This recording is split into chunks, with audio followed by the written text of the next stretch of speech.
সবাইকে স্বাগত। আজ আমি দশম শ্রেণীর মডেল অ্যাক্টিভিটি টাস্ক বাংলার পার্ট 3 এর উত্তর আলোচনা করব এই ভিডিওতে। এর আগে আমি তোমাদের পার্ট 1 পার্ট 2 ভিডিও আপলোড করে রেখেছি, যারা দেখোনি অবশ্যই দেখে নেবে। এছাড়া তোমাদের বলে রাখি, ভৌতবিজ্ঞান, জীবনবিজ্ঞান, অঙ্ক, ইতিহাস, ভূগোল, ইংরেজি প্রত্যেকটা বিষয়ের activity task part 1 part 2 part 3 প্রত্যেকটার উত্তর কিন্তু আমি করে রেখেছি, যারা দেখোনি অবশ্যই দেখে নেবে। প্লে লিস্ট, ডেসক্রিপশন বক্স অথবা আই বাটনে লিঙ্কগুলো দেওয়া থাকবে। এছাড়া তোমরা যদি প্রত্যেকটা বিষয়ের পিডিএফ পেতে চাও, অবশ্যই এসএম টিচিং গাইডের যে টেলিগ্রাম চ্যানেল আছে সেখানে জয়েন হয়ে যাও, সেখানে সবগুলোর পিডিএফ দেওয়া আছে। এবার আমরা শুরু করি পার্ট 3 এর প্রথম প্রশ্নটা। পার্ট 3 এর প্রথম প্রশ্নটা হলো, তাতে যে আমার ঢং নষ্ট হয়ে যায় বহুরূপী গল্পের আলোকে উদ্ধৃতিটির তাৎপর্য বিশ্লেষণ করো।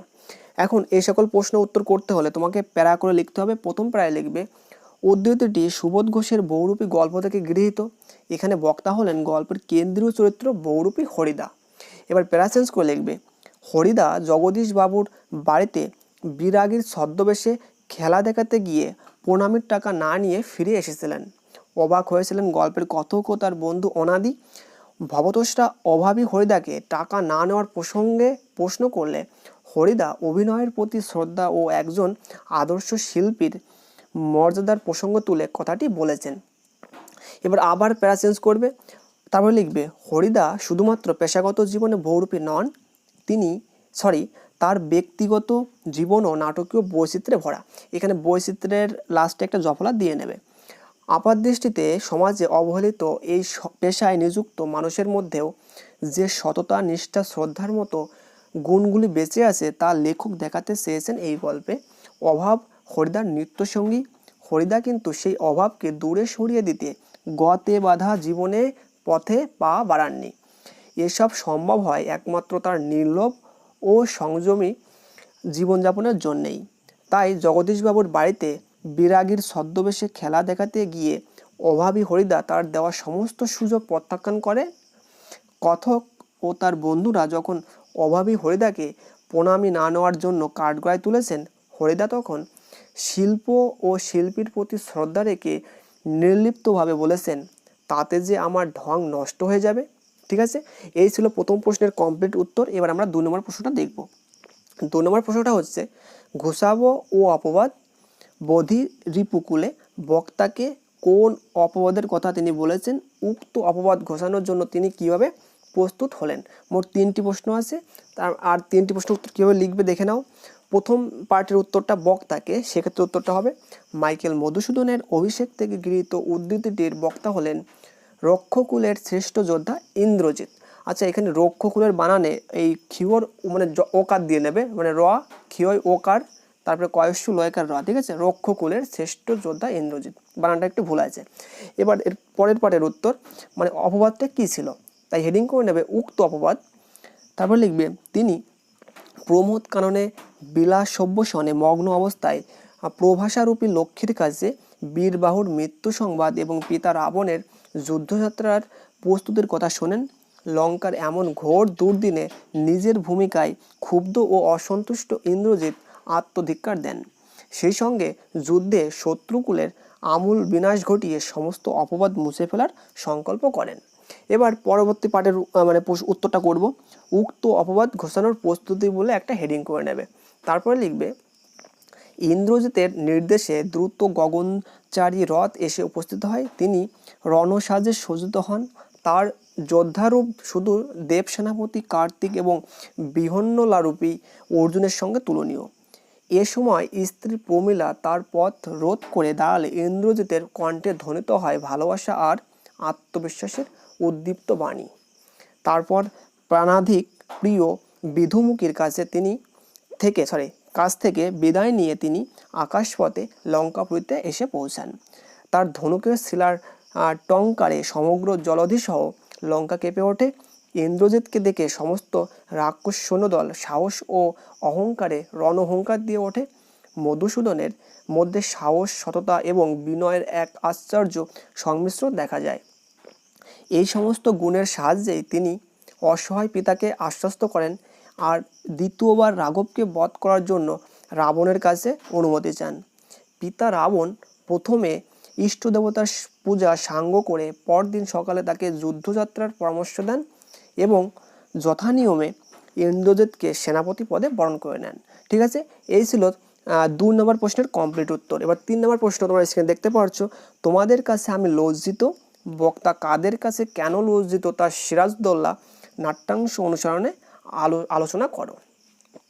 এখন 3 নম্বর প্রশ্নের উত্তরটা করতে হলে প্রথমেই লিখবে সুচেন্দ্রনাথ সেনগুপ্তের সিরাজউদ্দৌলা নাট্যাংশের 2য় অঙ্কের প্রথম দৃশ্যে রাজ দরবারে ফরাসি প্রতিনিধি মসিয়ে লা সহ সমস্ত ফরাসিদের কাছে নিজের অক্ষমতার জন্য নবাব স্বয়ং লজ্জিত বলে জানিয়েছেন। আচ্ছা, এখানে বলে রাখি, এখানে যে মসিয়ে লা সহ যে মসিয়ে আছে, এখানে ময়ের উপর একটা চন্দ্রবিন্দু দিয়ে নেবে, বানানটা একটু লিখতে ভুল হয়েছে।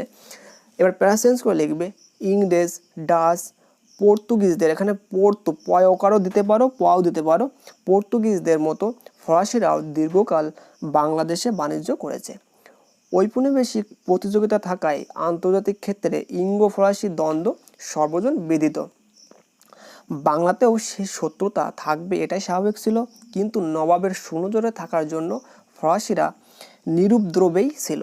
ঘরে বাইরে নবাব নানান সমস্যায় জর্জরিত থাকার সুযোগে ইংরেজরা চন্দননগর আক্রমণ করে ফরাসিদের বাণিজ্য কুটির নিজেদের অধিকারে আনে এবং গোটা চন্দননগরের অধিকার নবাবের কাছে দাবি করে। ফরাসিরাও নবাবের কাছে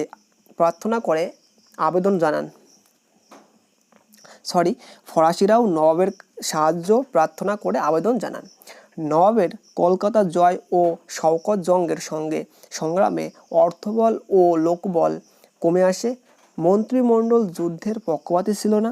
সমস্যা জর্জরিত সম্রাট নতুন করে আর ইংরেজদের সঙ্গে বিবাদে জড়াতে চাননি।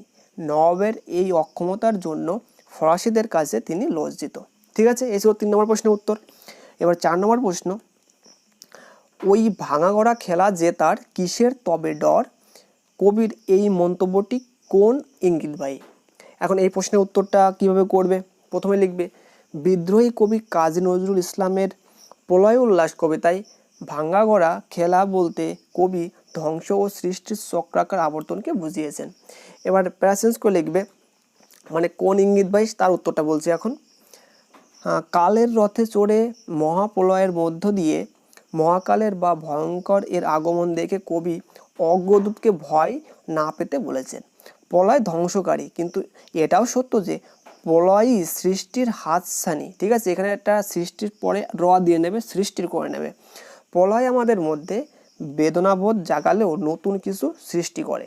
প্রলয়ই পারে নবচেতনার আলোকে প্রাণহীন অসুন্দরের মধ্যে নতুন প্রাণের সঞ্চার করতে। তাই কবি তার অগ্রদূতকে অভয় দিয়ে বলেছেন প্রলয় চিরসুন্দর, সে ভেঙে আবার গড়তেও পারে, তাই প্রলয়কে ভয় পাওয়ার কিছুই নেই।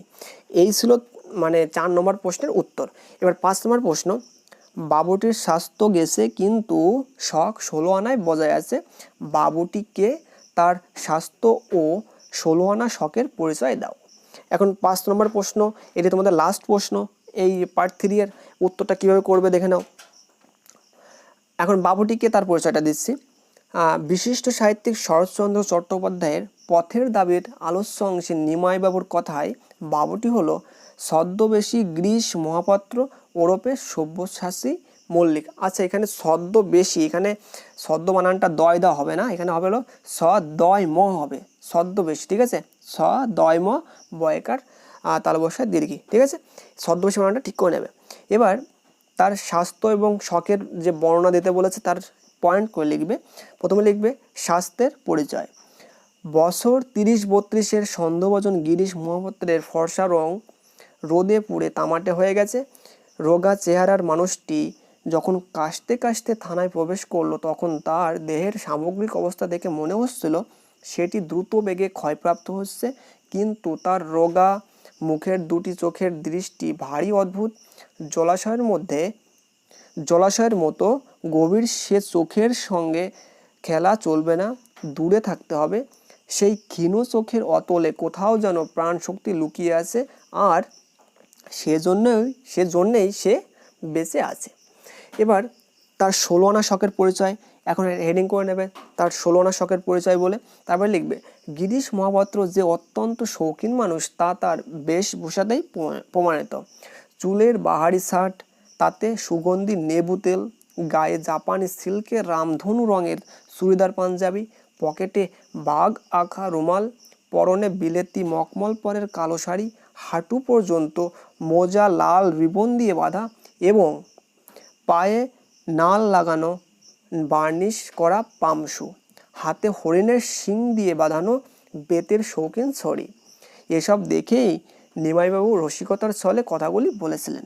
ঠিক আছে, এই ছিল তোমাদের পার্ট 3 এর 5টি প্রশ্নের কমপ্লিট উত্তর। এগুলো লিখলেই কিন্তু পার্ট 3 এর সব প্রশ্নগুলোর উত্তর কমপ্লিট হয়ে যাবে। তোমাদের বলে রাখি, যারা, আবারও বলি, প্রথমে বলেছি আবারও বলছি, যারা পিডিএফ পেতে চাও তারা অবশ্যই SM টিচিং গাইডের যে টেলিগ্রাম চ্যানেল আছে সেখানে জয়েন হয়ে যাও। সেখানে সমস্ত সাবজেক্টের পিডিএফগুলো দেওয়া আছে। আর যদি তোমরা, আর বলবো না।